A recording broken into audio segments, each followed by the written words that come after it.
Good evening. To save or not to save? That's the question before Californians this November, thanks to Governor Brown. Well, Shakespeare there. The governor passed a new bill that will let people vote on whether to keep daylight saving time or get rid of it once and for all. 23 ABC's Josh Sanders in studio now with details on this bill and what it means for all of us. Josh?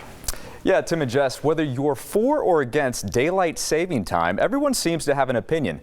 Well, in November, your opinion can become a reality with Assembly Bill 807. I spoke with people around Kern County today about their thoughts on springing ahead and falling back.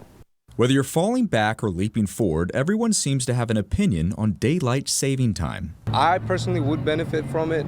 I'm a realtor. I help people buy and sell houses.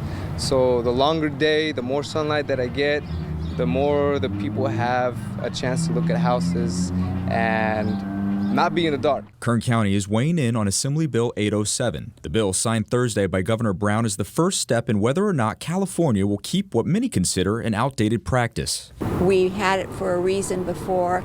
Today, there really isn't a patent reason for it.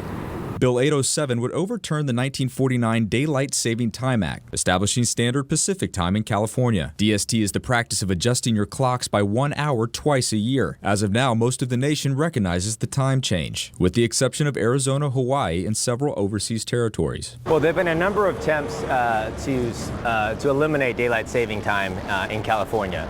And, there's obviously a number of opinions.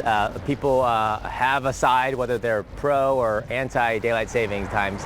Assemblymember Vince Vaughn voted yes for the bill going forward. Well, there have been a number of studies that have come out recently on the impact of sunlight and daylight savings and how daylight savings time on how it affects your everyday life. And from my view, I just believe that if there is this debate that needs to happen, and if there are benefits to it, then the voters should have that option. Like Fong, proponents of the bill say that the time change can have adverse effects on your health, and some in Kern County agree. The time change is hard on my body, physically and mentally. In the winter, when the days are shorter, it's more depressing.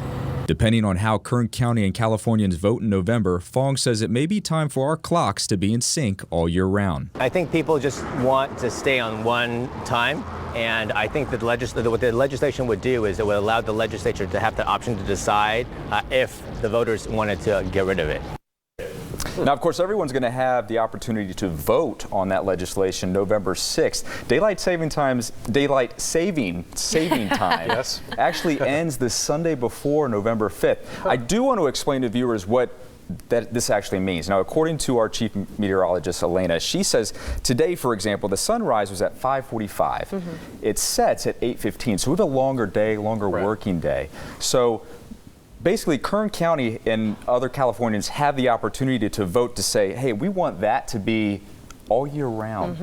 All year round. One more time. Yeah, I agree with the woman who said that it's depressing in the winter. You kind of said, but I think once the sun goes down earlier in the winter, I'm like, man, the day's over. I missed it. Or then you also look at the clock and you think it's 8 o'clock and it's only 6. Yeah, that's frustrating. It does get a little depressing. And the thing about this is productivity. A lot of people saying they want to work more. They want more. They got more to do. They want more daylight. Right, absolutely. Josh? Thanks so much for that. We'll bring in guys. Allison Gargaro, always working.